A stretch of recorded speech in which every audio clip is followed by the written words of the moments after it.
ప్రియమైన దేవుని పరిశుద్ధమైన విలువైన దేవుని వాక్యం దగ్గరకు వచ్చాం.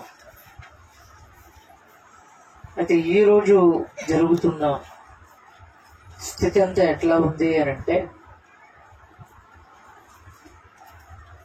సమాజంలో తాము ఎదగడానికి, సమాజంలో తమకంటూ ఒక క్రెడిట్ని సంపాదించుకోవడానికి వాక్యాన్ని ఆధారం చేసుకుని, దేవుని ఆధారం చేసుకుని లాభాన్ని సంపాదించుకునే ప్రయత్నం గుండా ఈరోజు క్రైస్తవ్యం కొనసాగుతుంది అని చెప్పక తప్పదండి. వాక్యం ఖండిస్తున్నా, వాక్యం గద్దిస్తున్నా, వాక్యం బుద్ధి చెబుతున్నా, వాక్యం హెచ్చరికలు చేస్తున్నా, దేనిని పట్టించుకోక, పట్టింపు లేక విశ్వాస జనాంగం తిరుగుతుంటే కొత్త కొత్త బోధలతో, కొత్త కొత్త విధానాలతో వారి యొక్క ఆలోచనలను చూపించి క్రైస్తవ్యాన్ని గందరగోళంలోనికి నెట్టేసే బోధకులు మరికొంతమంది. హేబేలు రక్తం యొక్క పలుకు వివాదమా, వివరణాత్మకమా? హేబేలు రక్తం యొక్క పలుకు వివాదమా, వివరణాత్మకమా? హేబేలు రక్తం గూర్చి ఈరోజు వివాదాలు ఏర్పడుతున్నాయి, భేదాభిప్రాయాలు ఏర్పడుతున్నాయి. చాలా మంది సహోదరులు అసలు హేబేలు రక్తం ఏం పలుకుతుంది, హేబేలు రక్తం ఏమని మొరపెట్టింది, క్షమించమని కొందరు అంటుంటే, లేదు శిక్షించమని కొందరు అంటున్నారు. హేబేలు రక్తం ఏమని మొరపెడుతుందో మాకు తెలియడం లేదు, మేము ఇబ్బందికరమైన పరిస్థితుల్లో ఉన్నామని విశ్వాస జనాంగం అని ఉంటుంది. బోధకులు హేబేలు రక్తం ఏమని మొర్రపెట్టిందో వారి వారి ఆలోచనల నుండి చెప్పిన ఆ ఉపన్యాసం దగ్గరకు, ఆ బోధ దగ్గరకు వెళ్లే ముందు ఎవరు బోధించినా, ఎవరు బోధ చేసినా ఎందులో నుంచి చేయాలి? బైబిల్ గ్రంథంలో నుంచే కదా చేయాలి. ఎవరు బోధించినా ఈ వాక్యాధారాలతోనే బోధించాలి.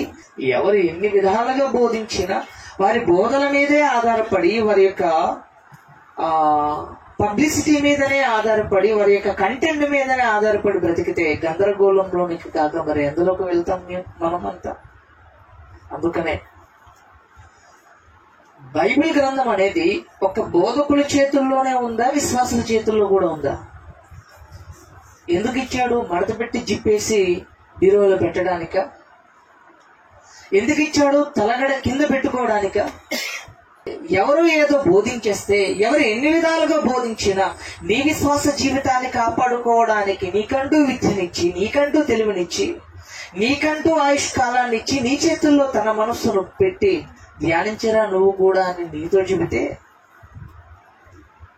వినడం మట్టుగా మా పన్నన్నట్లుగా ఈరోజు క్రైస్తవ్యం ఉంది.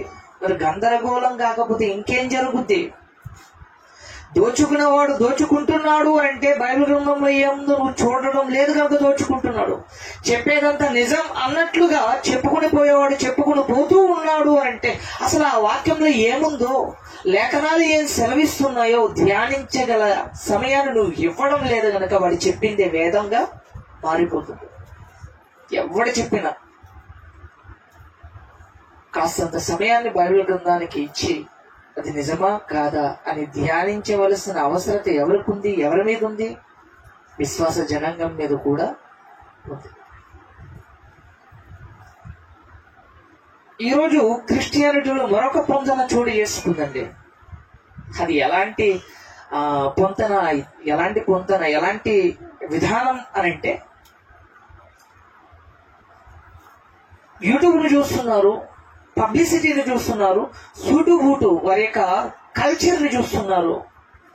ఆ కల్చర్ని చూసి సూటు బూటు వేసుకుంటే, యూట్యూబ్ ఛానల్లో ఎక్కువ మంది ఫాలోవర్స్ ఉంటే, అమ్మో వాడు పెద్ద బోధకుడు. ఎవడికి పెద్ద? దేనికి పెద్ద? అది ఎవరైనా, యూనివర్సిటీలో ఉన్నవారైనా, యూనివర్సిటీ దాటిన వారైనా, ఎవరైనా పెద్దవారు లేరు ఇక్కడ. అంత పనివారే ఉన్నారు ఇక్కడ. ఫాలో ఎక్కువ మంది అవుతున్నారని ఆ మనిషి చెప్పేదే సత్యం అని అంటే కుదరదండి. మనిషి కోతు నుంచి వచ్చారని ప్రపంచమంతా చెబుతుంది, నమ్ముదామా? శాస్త్రవేత్తలు చెబుతున్నారు, పెద్దోడు కదా, వాడు రాసి ఇచ్చిన పుస్తకాలే ఈ రోజు 10th అని, ఇంటర్ అని, డిగ్రీ అని చదువుకుని, అవే కదా చదువుకొని పాస్ అయి ఉద్యోగాలను సంపాదిస్తుంది. నమ్ముదామా? మరి నమ్ముదామా? ఫాలోవర్స్ ఎక్కువ మంది ఉన్నంత మాత్రాన చెప్పేదంత నిజం కాదు. సూటు బూటు వేసుకున్నంత మాత్రాన వాడు పెద్దోడు కాదు. పనోడంతే, పెద్ద పనోడు. తక్కువ ఎక్కువ చూపులు విశ్వాస జనాంగం మధ్యలో నుంచి రాకూడదు. అందుకే ఒక బోధకుడు చెడిపోవడానికి గల కారణం విశ్వాసులే. సమానత్వం చూపించాలి. ఏ బోధకుడు వచ్చినా దైవ సేవకుడు, దైవజనుడు దేవుని గురించి చెప్పి మా బ్రతుకులను కట్టడానికి వచ్చిన దైవ సేవకుడుగానే చూడాలి తప్ప యూట్యూబ్ లో వ్యూవర్స్ ని బట్టి, సబ్స్క్రిప్షన్ ని బట్టి, పబ్లిసిటీని బట్టి, వారి యొక్క స్ట్రక్చర్ ని బట్టి, వారి యొక్క మెయింటెనెన్స్ ని బట్టి పెద్దోడుగా నిర్ధారించకండి. మిగతా సేవకుల విలువలను తగ్గించకండి. ముందు బుద్ధి రావాల్సింది క్రైస్తవ విశ్వాస జనాంగానికి. తప్పు వారిదే. బోధకులను చెరిపేది వాళ్ళే. వారికి బుద్ధి రావాలి, మనకు బుద్ధి రావాలి. కనుక ఎవరు చెప్పినా లేఖనాన్ని బట్టి ఉందా లేదా, లేఖనం దానిని ఆమోదిస్తుందా లేదా, అసలు ఈ విషయం కోసం నేను మాట్లాడవచ్చా మాట్లాడకూడదా, అసలు ఈ విషయం నాకు ఏ విధంగా ఉపయోగపడుతుంది, ఏ రకంగా ఉపయోగపడుతుంది, ఎవరేం చెప్పినా అది తెలుసుకునే తాపత్రయంలోనే, కొత్తది తెలుసుకునే తాపత్రయంలోనే ఉన్నాము తప్ప అది నాకు ఎంతవరకు ఉపయోగపడుతుందన్న కనీసపు ఆలోచన క్రైస్తవ్యానికి లేదండి. అది నాకు ఎంతవరకు ఉపయోగపడుతుంది? రైట్. హేబేలు రక్తం ఏమని మొరపెడుతుంది? ఆదికాండం 4:10 నుంచి. అప్పుడు ఆయన నీవు చేసిన పని ఏమిటి? నీ తమ్ముని రక్తం యొక్క స్వరము నేలలో నుండి నాకు మొరపెట్టుచున్నది. కావున నీ తమ్ముని రక్తమును నీ చేతిలో నుండి పుచ్చుకొనుటకు నోరు తెరిచిన ఈ నేల మీద ఉండకుండా నీవు శపింపబడినవాడవు. ఈ మొరేంటి అని బోధకులు అడిగితే కొంతమంది అన్నారు, క్షమించమని మొరపెడుతుంది. ఎందుకు హేబేలు రక్తమే క్షమించమని మొరపెడుతుంది? క్షమించమనే మొరపెడుతుందని అక్కడ మనం ఈ అర్థాన్ని ఎందుకు తీసుకోవాలి అని అడిగితే, హెబ్రీ పత్రిక 12:24 ఉన్న మాట తెలియజేస్తున్నారు. హెబ్రీ పత్రిక 12:24 ఉన్న మాటను చూపిస్తున్నారు. అక్కడేమో రాయబడి ఉందో చూద్దాం. క్రొత్త నిబంధనకు మధ్యవర్తి అయిన యేసునొద్దకును హేబేలు కంటే మరి శ్రేష్టముగా పలుకు ప్రోక్షణ రక్తమునకును మీరు వచ్చి ఉన్నారు. హేబేలు రక్తము యొక్క స్వరము మెరుగుపెడుతుంది. ఆ రక్తము చిందింపబడిన రక్తమా, ప్రోక్షింపబడిన రక్తమా? రక్తం మొరుపెడుతుంది, మనిషి మొరుపెడుతున్నాడు, ఆత్మలు మొరుపెడుతున్నాయి. ఈ మూడు కూడా చిందింపబడిన రక్తమా, ప్రోక్షింపబడిన రక్తమా? అర్థమవుతుందో లేదో? హేబేలు రక్తాన్ని చిందించారా లేదా? చిందించారు. స్తెఫను రక్తాన్ని చిందించారా లేదా? రాళ్లతో కొట్టి చిందించారు. బలిపీఠము క్రింద చనిపోయి రక్తాన్ని చిందింపజేయబడి బలిపీఠము క్రింద ఆత్మలుగా ఉన్న వారి యొక్క రక్తం కూడా ఒకనాడు చిందింపబడినదా కాదా? చిందింపబడినదే. చిందించిన రక్తానికి, ప్రోక్షింపబడిన రక్తానికి తేడా ఉందండి. యేసుక్రీస్తు రక్తం ప్రోక్షణ రక్తం. అది అందుకని హేబేలు కంటే మరి శ్రేష్టముగా పలుకు ప్రోక్షణ రక్తమునకు మీరు వచ్చారు. ప్రోక్షణ రక్తం, ప్రోక్షింపబడిన రక్తం ఎందుకు అనేది మనకు అర్థం కావాలి. ప్రోక్షణ రక్తం ఎందుకు అంటే ప్రతిష్ఠించడానికి. క్రీస్తు యొక్క రక్తం ప్రతిష్ఠింపబడినది. హేబేలు రక్తం చిందింపబడినది. చిందిన రక్తం ఏమని పలుకుతుంది? ప్రోక్షింపబడిన రక్తం ఏమని పలుకుతుంది? అహరోను కుమారులైన వారందరూ కూడా, లేవీలందరూ కూడా మొట్టమొదటిగా క్షమించబడాలి. క్షమించబడిన వారు దేవుని కొరకు రక్తము ద్వారా దేవుని కొరకు ప్రతిష్ఠింపబడాలి. ప్రతిష్ఠింపబడితేనే గాని దేవునికి సేవకులుగా మారరు, దేవునికి యాజకులుగా మారరు, దేవుని పిల్లలుగా మారరు, దేవునికి సొత్తుగా మారరు. ప్రోక్షణ ప్రతిష్ఠిస్తుంది. హేబేలు రక్తం చిందింపబడిందని మనకు అర్థమైంది. స్టెఫను రక్తం చిందింపబడిందని మనకు అర్థమైంది. ఆత్మల యొక్క రక్తం కూడా చిందింపబడినదని మనకు అర్థమైంది. మరి యేసు రక్తం చిందింపబడినదా, ప్రోక్షింపబడినదా? తెలియకుండా ఆయన మీదకు ఆ మరణ వేదనలు వస్తే అది చిందింపబడినది అవుతుంది. తెలిసే చావాలని సిద్ధపడి వచ్చి చచ్చిపోతే అది ప్రోక్షింపబడినది. అది ప్రోక్షింపబడినది. ఇప్పుడు ధ్యానిద్దామండి. హేబేలు రక్తం యొక్క స్వరము ఏమని మొరపెడుతుంది అని అంటే క్షమించమని అని అంటున్నారు, లేదా శిక్షించమని అని అంటున్నారు. ఇప్పుడు చిందింపబడిన రక్తం మొరపెట్టిన, ప్రోక్షింపబడిన రక్తం మొరపెట్టిన తీర్పు ఎవరు తీర్చాలి? శిక్షించాలి అన్నా ఎవరు చేయాలి ఆ పని? దేవుడు చేయాలి. క్షమించాలి అన్నా ఎవరు చేయాలి ఆ పని? దేవుడే చేయాలి. మొర ఎవరైనా పెడతారు, మొర ఎవరైనా పెడతారు. ఆన్సర్ ఎక్కడి నుంచి రావాలి? దేవుని యొద్ద నుంచి రావాలి. యేసుక్రీస్తు రక్తం మరీ శ్రేష్టంగా పలికితే హేబేలు రక్తం శ్రేష్టంగానే పలికింది అని అంటున్నారు. అసలు హేబేలు రక్తం, ఆ శ్రేష్టమైన రక్తం మొరపెట్టింది అని ఈ మాటకు ఆ మాటకు పొంతన లేదండి, సంబంధం అయితే లేదు. రెండు కలిపేశారు. సంబంధమే లేదు. ఎలా లేదు వివరిస్తాను, చాలా జాగ్రత్తగా వినాలి. ఒక్కొక్క రిఫరెన్స్ చూపించారు కదా, ఒక్కొక్క రిఫరెన్స్ మనం తేల్చుకుంటూ వద్దాం. అక్కడ ఏమని ఉంది?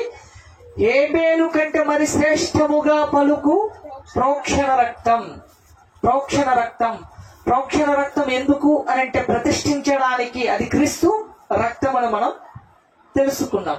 ప్రోక్షణ రక్తం ఏమని చెబుతుంది, ఏమని మొరపెడుతుంది, ఏమని ప్రార్థిస్తుంది, ఏమని అడుగుతుంది అని అంటే క్షమించమని, కృపను చూపించమని ప్రోక్షణ రక్తం అంటుంది. మరీ శ్రేష్టంగా పలికింది. హేబేలు కంటే మరి శ్రేష్టముగా పలుకు ప్రోక్షణ రక్తం. హేబేలు పలికాడా? ఎక్కడ పలికాడు? ఏమని పలికాడు? ఎప్పుడు పలికాడు? చచ్చిపోయిన తర్వాత నీ తమ్ముని రక్తం యొక్క స్వరం మొరపెడుతుంది అని ఈ మాటను తీసుకుని వచ్చి ఇక్కడ పెడితే సబబేనా? హేబేలు పలికాడు. ఏమని పలికాడు? ఎక్కడ పలికాడు? హేబేలు మాట్లాడాడు. ఎక్కడ మాట్లాడాడు? ఎప్పుడు మాట్లాడాడు? ఆ సందర్భం మనకు తెలియాలి. ఈ మాటను ఇట్టే పెట్టండి. ఇక్కడ ఒక ప్రశ్న వేసుకుందాం, ముందుకు కొనసాగుదాం. ప్రోక్షణ రక్తానికి ముందు హేబేలు ప్రస్తావన ఎందుకు? అక్కడ ఎవరిని గూర్చి చెబుతున్నాడు? జకరియా కోసం చెప్పలా? ఇర్మియా కోసం చెప్పలా? హేబేలు ఒక్క రక్తమే చిందింపబడిందా? ఎవరెవరు రక్తం చిందింపబడింది? హేబేలు మొదలుకొని బలిపీఠమునకు దేవాలయముకు మధ్య వధింపబడిన జకరియా రక్తం వరకు ఎంతమంది మొరపెడుతున్నారు అంటే ఒకరు లేరా? చాలా మంది ఉన్నారు. ఇంతమంది ఉన్నప్పటికీ కూడా ప్రోక్షణ రక్తానికి ముందు హేబేలు ప్రస్తావన ఎందుకు తీసుకుని వచ్చాడు? ఎందుకో తెలుసా అండి?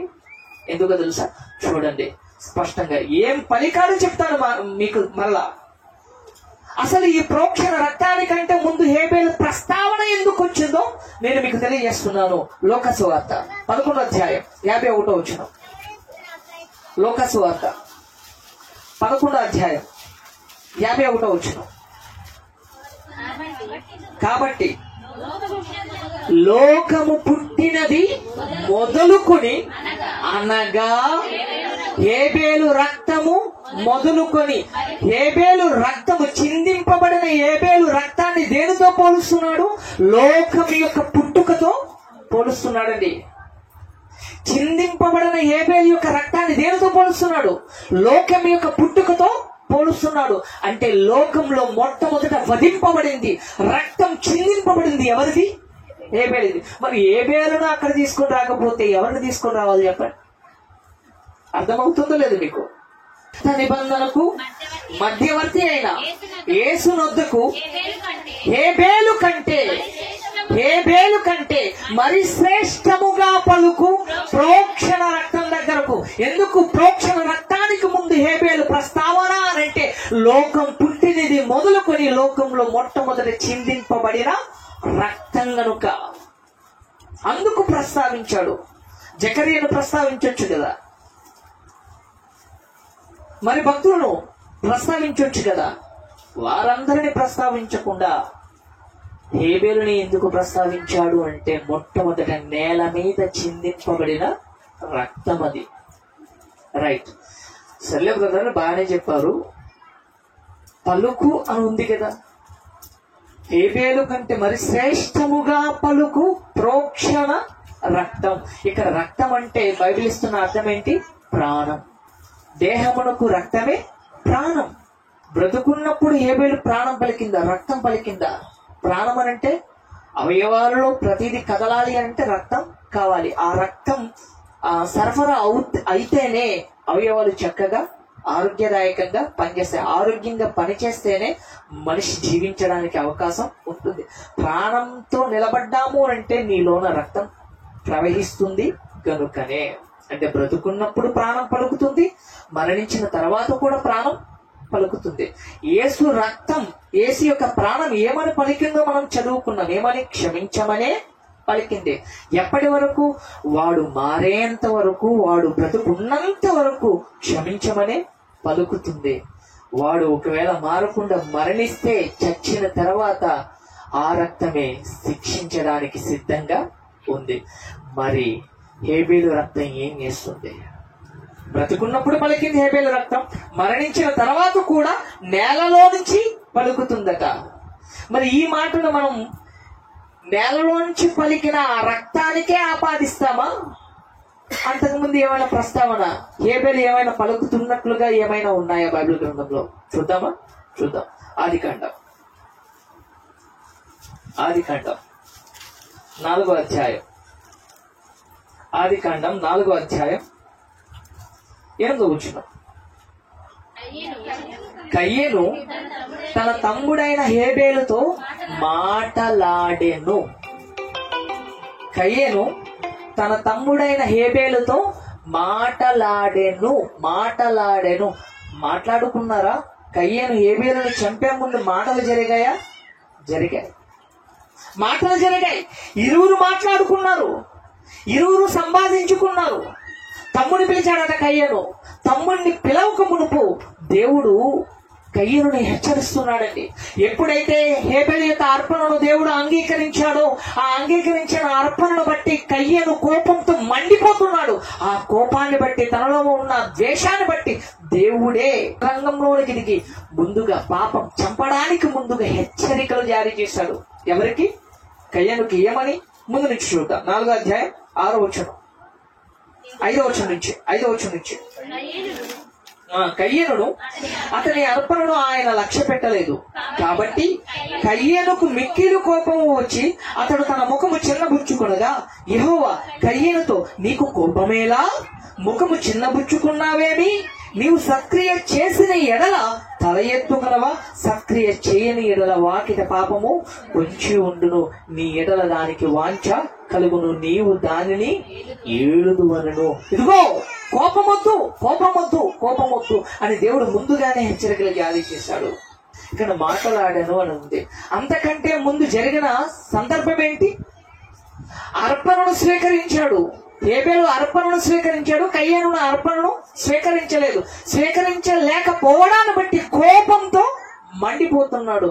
అప్పుడు హేబేలును పిలిచేసరికి హేబేలు ఈ విధంగా అనడా, నా కోపం ఎందుకన్నా? మన తల్లిదండ్రులు చేసిన పాపాన్ని బట్టి ఏదైనా తోటలోంచి మనం గంటివేయబడ్డాం.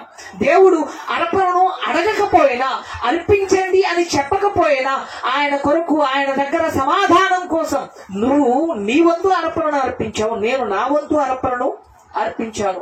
ఆయన అడిగాడా అర్పణను అర్పించమని? అడగలేదు. అడగకపోయినా మనం అర్పణను అర్పించడానికి వెళ్ళాం, అర్పణను అర్పించాం. నా మనస్తత్వాన్ని బట్టి దేవుడు నా అర్పణను అంగీకరించాడు. ఎందుకన్నా ఇదిగో మనం ఆ దేవుడి సన్నిధి నుంచి గెంటివేయబడ్డాం, ఏదైనా తోటి నుంచి గెంటివేయబడ్డాం. తిరిగి ఆయన సన్నిధిని చేరుకోవడానికే కదా, ఆయనతో సహవాసం కలిగి బ్రతకడానికి కదా మనం ఈ అర్పణను తీసుకుని వెళ్ళాం. ఇదిగో ఇప్పుడు ఆయన నీ అర్పణను అంగీకరించలేదేమో, తర్వాత మంచిగా అర్పించు, శ్రేష్టంగా అర్పించు, సత్క్రియలతో అర్పించు, ఆ దేవుడు తర్వాత నీ అర్పణను అంగీకరిస్తాడేమో అని చెప్పుండడా? ఒకవేళ అలా చెబితే అసలే కోపం మీద నచ్చని మనిషి నా దగ్గరకు వచ్చి మాట్లాడితే వాడు నీతి వాక్యాలు పలికాడు అనుకోండి, నా ఒళ్ళు మరీ మండుద్ది, మరీ కోపం వస్తుంది. ఎందుకు? మనిషి నచ్చలా. ఇలా మంచి విషయాలు చెబుతుంటే ఇదిగో ఆ దేవుడితో సమాధాన పడదాం, ఆ దేవుడికి మరి మంచి అర్పణను మనం అర్పిద్దాం. నెక్స్ట్ టైం ఇలా ఉండకూడదన్నా, నెక్స్ట్ టైం మరీ మంచి అర్పణను మనం అర్పించడానికి ప్రయత్నిద్దామన్నా అని హేబెలు పలికాడు. శ్రేష్టంగానే పలికాడు. బ్రతుకున్నప్పుడు పలికాడు. యేసు రక్తమే మరి శ్రేష్టంగా పలికినప్పుడు హేబెలు రక్తం శ్రేష్టంగా పలకలేదా అంటే పలికింది. ఎప్పుడు? చచ్చిన తర్వాత రక్తం కాదు, చావుకు ముందు ఆ రక్తము ప్రాణంగా ఉన్నప్పుడే, ప్రాణంతో ఉన్నప్పుడే మాటలు జరిగాయి. ఈ హేబెలు కయీను కోసం మరొక చోట ప్రస్తావించారండి. యోహాను రాసిన మొదటి పత్రిక 3వ అధ్యాయం 12వ వచనం. యోహాను రాసిన మొదటి పత్రిక 3వ అధ్యాయం 12వ వచనం. మనము కయ్యేను వంటి వారమై ఉండరాదు, వాడు దుష్టుని సంబంధి, తన సహోదరుని చంపెను. వాడు ఆ సహోదరుని ఎందుకు చంపెను? తన క్రియలు చెడ్డవి, తన సహోదరుని క్రియలు నీతి గలవై ఉన్నవని గనుకనే కదా. అందుకే కదా, తన క్రియలు చెడ్డవైనందుకే కదా. ఇవి క్రియలు, నీ క్రియలు చెడ్డవి అని దేవుడు చెప్పినందుకు, ఇదిగో నీ క్రియలు చెడ్డవి కనుక నెక్స్ట్ టైం అర్పణ అర్పించినప్పుడు నీ అర్పణ మంచి క్రియలతో, సత్క్రియలతో నీ అర్పణ అర్పించు అని హేబెలు మాట్లాడినందుకు కదా చంపాడు. పలికాడు బ్రతుకున్నప్పుడు. పలికినా మారకుండా పలికిన వాని మీదనే వాయిచ్చి రక్తాన్ని నేల చిందించాడు. ఇప్పుడు ఒక సందర్భాన్ని నేను మీకు చదివి వినిపిస్తాను, జాగ్రత్తగా మీరు ధ్యానించండి. మత్తయి సువార్త 23వ అధ్యాయం 35వ వచనం. నీతిమంతుడైన హేబెలు రక్తం మొదలుకొని బలిపీఠమునకును దేవాలయమునకును మధ్య మీరు చంపిన బరకీయ కుమారుడకు జకర్య రక్తము వరకు భూమి మీద చిందింపబడిన నీతిమంతుల రక్తమంతయు మీ మీదకి, ఈ తరం వారి మీదకి వస్తుంది. హేబెలు రక్తం మొరపెట్టిన మనుషుల కోసమే మొరపెట్టింది, ఆ మనిషి కోసమే మొరపెట్టింది. స్టెఫను రక్తం మొరపెట్టిన ఆ మనిషి కోసమే మొరపెడుతుంది. బలిపీఠము కింద వధింపబడిన ఆత్మలు మొరపెట్టిన ఎవరి కోసం మొరపెడుతున్నారు? భూమి మీద ఉన్న మనిషి కోసమే మొరపెడుతున్నారు. హేబెలు రక్తం మొదలుకొని జకర్య రక్తం వరకు నీతిమంతుల రక్తం అంతయు కూడా ఎవరి మీదకు వస్తుంది? మీ మీదకు వస్తుంది. మీరంటే అక్కడ ఎవరు? ఇప్పుడు లోక సువార్తలోనికి వద్దాం. లోక సువార్త 11:51 చూడండి. మీరంటే అక్కడ ఎవరు చెబుతున్నాడు? లోక సువార్త 11:51. లోకం పుట్టినది మొదలుకొని, అనగా హేబెలు రక్తము మొదలుకొని బలిపీఠమునకును మందిరమునకును మధ్య వధింప మీరు చంపిన జకర్య రక్తం వరకు చిందింపబడిన ప్రవక్తలందరి రక్తము నిమిత్తము ఈ తరము వారు విచారింపబడుదురు. ప్రవక్తల రక్తము నిమిత్తము, నీతిమంతుల రక్తము నిమిత్తము, హేబెలు రక్తము నిమిత్తము, జకర్య రక్తము నిమిత్తము ఈ తరము వారు. ఏ తరము వారు? ఆనాటి యేసుక్రీస్తు ఉన్న వారికి చెప్తూ, యేసుక్రీస్తు నాటి కాలపు వారికి చెప్తున్నాడు ఆయన. హేబెలు రక్తం మొదలుకొని జకర్య రక్తం వరకు, అనగా ప్రవక్తల రక్తమంతయు నీతిమంతుల రక్తం అంతయు ఈ తరము వారి మీదకి విచారణకు వస్తుంది. ఆ తరానికి, ప్రవక్తలకు ఆ తరానికి సంబంధం ఏమైనా ఉందా అండి? ప్రవక్తల రక్తాన్ని ఒలికించింది పితరులు. హేబేలు రక్తాన్ని ఒలికించింది కయ్యేను, జకర్యా రక్తాన్ని ఒలికించింది పితరులు. ఎప్పుడో ఎవరో ప్రవక్తల రక్తాన్ని, నీతిమంతుల రక్తాన్ని ఒలికిస్తే ఇదిగో మీకు మీకు మీ మీదకు ఆ రక్తం అంతా వస్తుంది అని అంటున్నాడు. ఎవరి మీదకు? మీరు చంపారా?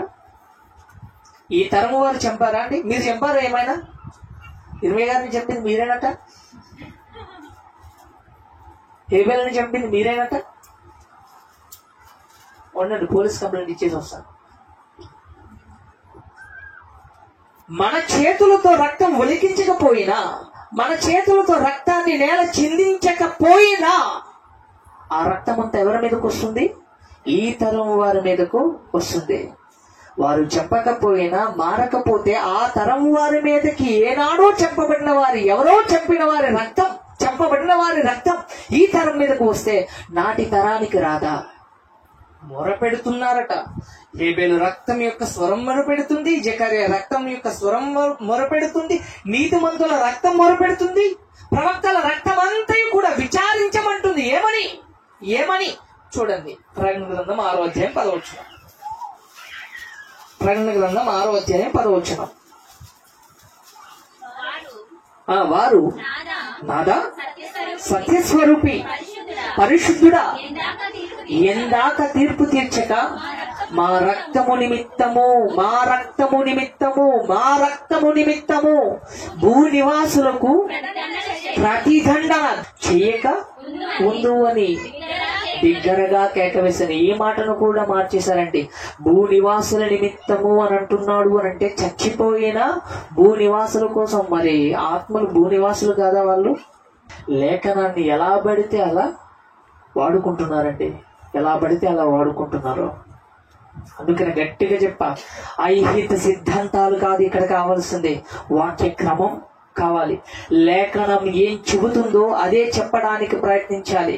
పబ్లిసిటీ కోసం, జనాల్లో ఒక నూతన వరవడిని సృష్టించడం కోసం నేను చెప్పింది మంచిది, నేను చెప్పినట్లుగా ఎవరు చెప్పరు అని నలుగురిలో అనిపించడం కోసం కొత్త కొత్త బోధలు ప్రవేశపెట్టి ఆ బోధలు తికమకగా చేసి విశ్వాసుల యొక్క మనసులను గందరగోళంలోనికి నెట్టేస్తే అది బోధక లక్షణం కాదు. ఇప్పుడు హేబేలు దగ్గరకు వద్దాం, ఎక్కడికి కదలకుండా 4వ అధ్యాయం దగ్గర ఆగుదాం. హేబేలు రక్తం ఏమని మొరపెట్టింది, అదే మాకు కావాలి, ఏం చెప్పినా మేము వినం అని అంటారా? అక్కడికి వచ్చి ఆగుదాం. ఆ మొర ఒకవేళ శిక్షించమనో క్షమించమనో దేవుడి దగ్గరకు వెళితే దేవుడు ఏం చేశాడు? హేబేలుకు చేసిన పనిని బట్టి ఏం జరిగిందో ఆ మొర ఏ మొర అయి ఉంటుందో సర్వసాధారణంగా చిన్న పిల్లాడైనా పసిగట్టగలడు. నేలలో రక్తాన్ని ఒలికించడాన్ని బట్టి హేబేలు యొక్క మొర క్షమించమనో శిక్షించమనో అక్కడ స్పష్టంగా వ్రాయలేదు. కానీ హేబేలు రక్తాన్ని చిందించినందుకు దేవుడు కయ్యేనుకు వేస్తున్న శిక్ష చూడండి. మొట్టమొదటి ఏమొచ్చింది? శాపం. ఏ శాపం అది? చదువుదాం ఇప్పుడు 11వ వచనం. కావున నీ తమ్ముని యొక్క రక్తము నీ చేతిలో నుండి పుచ్చుకొనుటకు నోరు తెరిచిన ఈ నేల మీద ఉండకుండా నీవు శపింపబడిన వాడవు. ఈ నేల మీద ఉండకూడదు. ఏ నేల మీద? ఎక్కడైతే రక్తాన్ని చిందించాడో తూర్పు దిక్కు. ఏదైనా తోట నుంచి దేవుడు ఎటువైపు గెంటేశాడు? తూర్పు దిక్కుకు గెంటేశాడు. ఆ తూర్పు దిక్కున ఆ నేల మీద, చంపిన ఆ నేల మీద నువ్వు ఉండకుండా శపింపబడ్డావు. నీవు నేలను సేద్యపరిచినప్పుడు అది తన సారమును ఇక మీదట నీకియ్యదు. హేబేలు మొర క్షమించమని కోరింది కనుకనే హేబేలు యొక్క మొరకు ప్రతిగా కయ్యేనుకు ఒక గుర్తు వేశాడు. బ్రతుకు కాలమంతా కూడా కయ్యేనుని ఎవరు చెప్పకూడదు. కయ్యేను చావకపోవడమే హేబేలు క్షమాప్రార్థనకు గురుతా అనేది నా ప్రశ్న. కయ్యేనుకు ఒక గుర్తు వేశాడు. ఏ గుర్తు? అది ఏ గుర్తో తెలియదు. ఏ గుర్తో తెలియదు. ఆ గుర్తుకు ఒక ఆనవాళ్ళు ఏంటి అంటే ఎవడూ కయ్యేనును చంపకూడదు. ఎవడు కూడా కయ్యేనును చంపకుండా ఉండడానికి దేవుడు గుర్తు వేశాడు అంటే ఆ గుర్తు ఎందుకు వేశాడో తెలుసా? హేబేలు ప్రార్థించడాన్ని బట్టే, క్షమించమని ప్రార్థించడాన్ని బట్టే దేవుడు గుర్తు వేశాడు. అసలు గుర్తు ఎందుకు వేశాడో తెలుసా అండి? హేబేలు యొక్క ప్రార్థన విని కాదు దేవుడు గుర్తేసింది. ఎంత వక్రీకరిస్తున్నారు ఇప్పుడు చదివి వినిపిస్తాను, చాలా జాగ్రత్తగా చూడండి. 4వ అధ్యాయం 13వ వచనం. అందుకు కయ్యను నా దోష శిక్ష నేను భరించలేనంత గొప్పది. నా దోష శిక్ష, నా దోషమునకు శిక్ష పడిందా? పడింది. నా తమ్ముని రక్తం నేల ఒలికించినందుకు అది దోషం. నా దోషమునకు శిక్ష పడిందా? పడింది. కయ్యనే ఒప్పుకుంటున్నాడు తన నోటితో, నా దోష శిక్ష నేను భరించలేనంత గొప్పది. గొప్పది. తన దోష శిక్ష తాను భరించలేనంత గొప్పది అనంటూ ఇదిగో ఈ ప్రదేశం నుంచి నన్ను వెళ్ళగొట్టేశావు. 1, నేల సారం నాకు ఇవ్వకుండా చేశావు. 2, దేశ దిమ్మరిగా నేను మారిపోయాను. 3, నీ సన్నిధిలో నుంచి నన్ను వెళ్ళేసేసాడంటే అందుకు అంటున్నాడు, నా దోష శిక్ష నేను భరించలేనంత గొప్పది. గనుక ఏం చేస్తున్నాడు చూడండి కిందకి. కావున గనుకనే ఇందు నిమిత్తమే నన్ను కనుగొనువాడు ఎవడో వాడు నన్ను చంపాలి. తాను చేసిన పనికి తాను చంపినందుకు ఈ దోష శిక్ష భరించలేదని చెప్పి కయ్యనంటున్న మాట ఏంటి? నన్ను చంపాలి ఎవడో ఒకడు, కనుగొన్నవాడు ఎవడో నన్ను చంపేయాలి. తప్పు చేసింది వాడే. చేసిన తప్పుకు దేవుడు శిక్షను విధిస్తే ఆ శిక్షను భరించలేక నేను చావాలి, నన్ను ఎవడో ఒకడు చంపాలని తన తీర్పును తానే తీర్చుకుంటున్నాడు. చంపి తన తీర్పును తానే తీర్చుకుంటున్నాడు. అప్పుడు దేవుడు అంటున్నాడు, ఇదిగో నువ్వు చేసిన దానికి శిక్ష నువ్వే విధించేసుకుని ఇంకా దేవుడు వాక్యం ఎందుకు? శిక్ష విధించువాడెవడు? చనిపోయినా చేసే శిక్ష విధించేది ఆయన. శిక్ష విధించేది ఆయన, క్షమించేది ఆయన, ఏదైనా చేయవలసింది ఆయన. తన తీర్పు తాను తీర్చుకుంటున్నందుకు ఇదిగో నువ్వు చేసిన దోషానికి నువ్వే శిక్ష విధిస్తున్నావు కదా. చావాలి, చంపాలి, ఒకడు నన్ను చంపాలి అని అంటున్నావు. కనుక నేను చెప్తున్నా, ఎవడు నిన్ను చంపడానికి వీలు లేదు. ఒకవేళ నిన్ను చంపడానికి ఎగబడితే హేబేలును చంపినందుకు నీకు దండన అయితే నిన్ను చంపిన వానికి 7 ప్రతిదండన కలుగుతుంది అంటున్నాడండి. నువ్వు చావకూడదు, అనుభవించాలి. ఏ గ్రామానికి వెళ్ళినా, ఏ దేశానికి వెళ్ళినా నరహంతకుడు తమ్ముడు చెప్పిన వాడని చెప్పి ప్రతి ఒక్కరు నిన్ను వేలెత్తి చూపిస్తుంటే వాళ్ళ మధ్య ఉండలేక, వారి మధ్య బ్రతకలేక, నేలసారం నీకు అందక బ్రతుకు తెరువు కొరకు నువ్వు ప్రాకులాడుతూ మనుషుల మధ్య బ్రతకలేక చావాలి నువ్వు బ్రతుకున్నప్పుడు. ఇదేది అనుభవించకుండా కయ్యనేమంటున్నాడు, నన్ను కనుగొనవాడెవడో నన్ను చంపును. నీ తీర్పు నువ్వే వేసుకుని నేనెందుకు?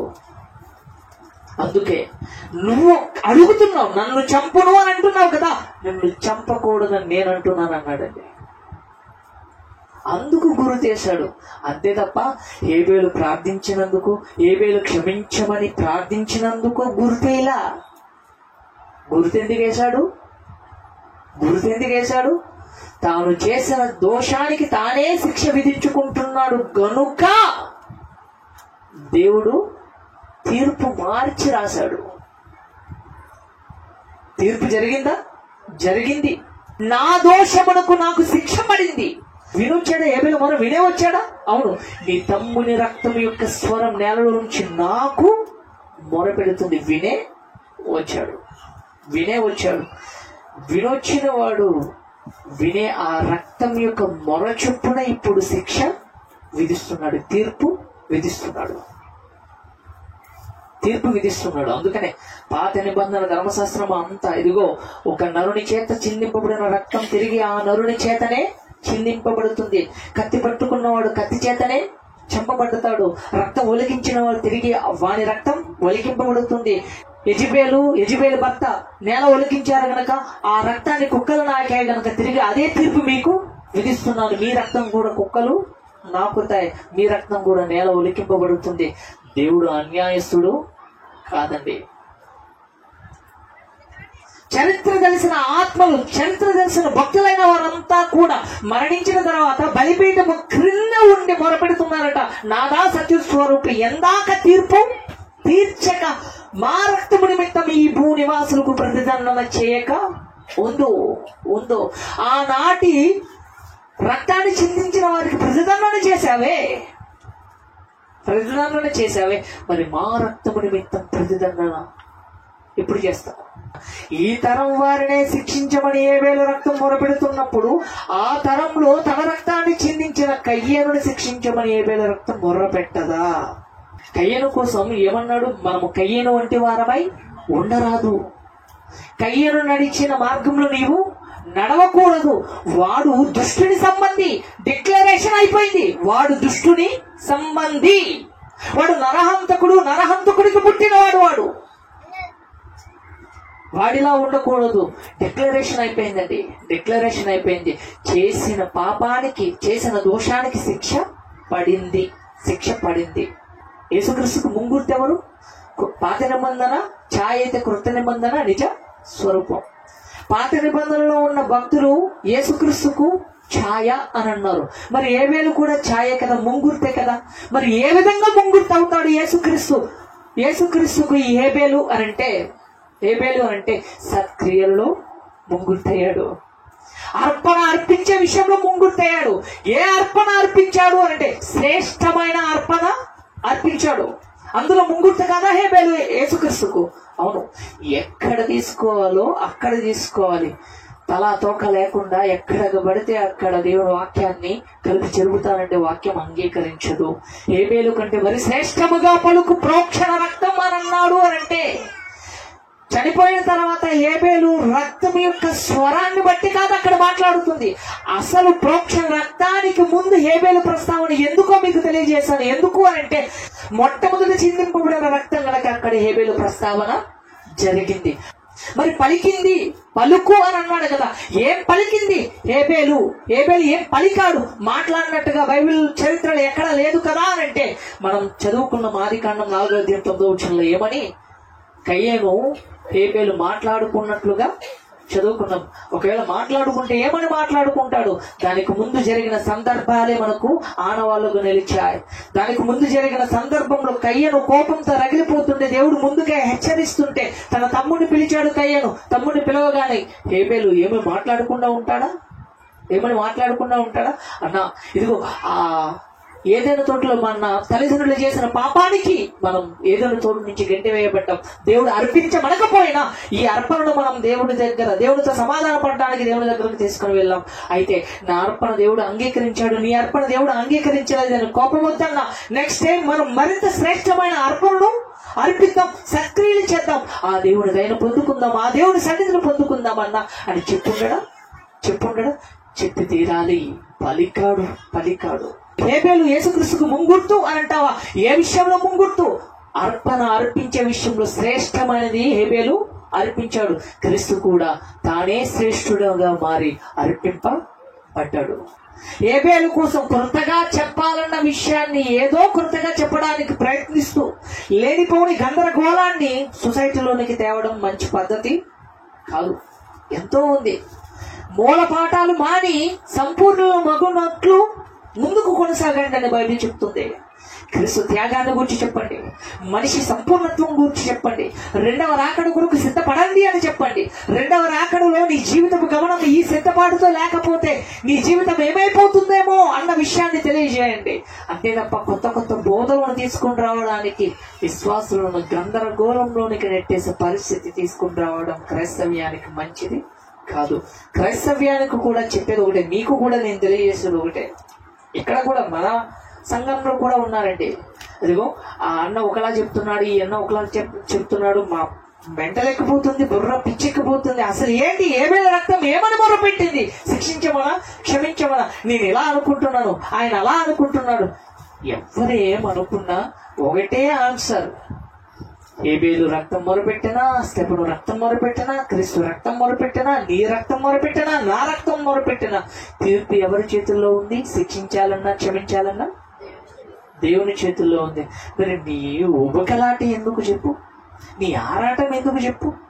లేదు ఖచ్చితంగా తెలుసుకోవాలి అంటాం, చచ్చిపో, వెళ్ళిపో, టేబుల్ ముందు కూర్చో, అడుగు, చక్కగా చెబుతాడు నీకు. అర్థమైందా అండి? సో ఏ కొత్త బోధ సొసైటీలోనికి వచ్చిన గందరగోళంలోనికి వెళ్ళకండి. చేతుల బైబిల్ ఉంది, చక్కగా ధ్యానించండి. అర్థం కాలేదా వదిలేసేయండి, అర్థం కాలేదా వదిలేసేయండి, అర్థమయ్యే దాని ప్రకారం బ్రతకడానికి ప్రయత్నించండి. సూట్ వేసుకున్నాడు గొప్పోడు, సొసైటీలో పబ్లిసిటీ పెరిగిన వాడు గొప్పోడు, ఇలా కొలమానాలు వేయకండి. వీడు తక్కువ, వీడు ఎక్కువ, వీడు గొప్పోడు, వీడు అలా అంటాడు అని కొలమానాలు అయితే వేయకండి. అందరం పనివారం, దేవుని దాసులం, దేవుని కొరకు ఉన్నవారం, కడవరకు దేవునిలో నమ్మకంగా బ్రతకవలసిన వారు. ఈ కొలమానంతో చూడండి. అప్పుడు ఏ బోధకుడిని ఈ బోధకుడు ఎక్కువ అని, ఈ బోధకుడు తక్కువ అని మీరు చూపులలో వ్యత్యాసం అనేది మీ చూపుల్లో ఉండదు.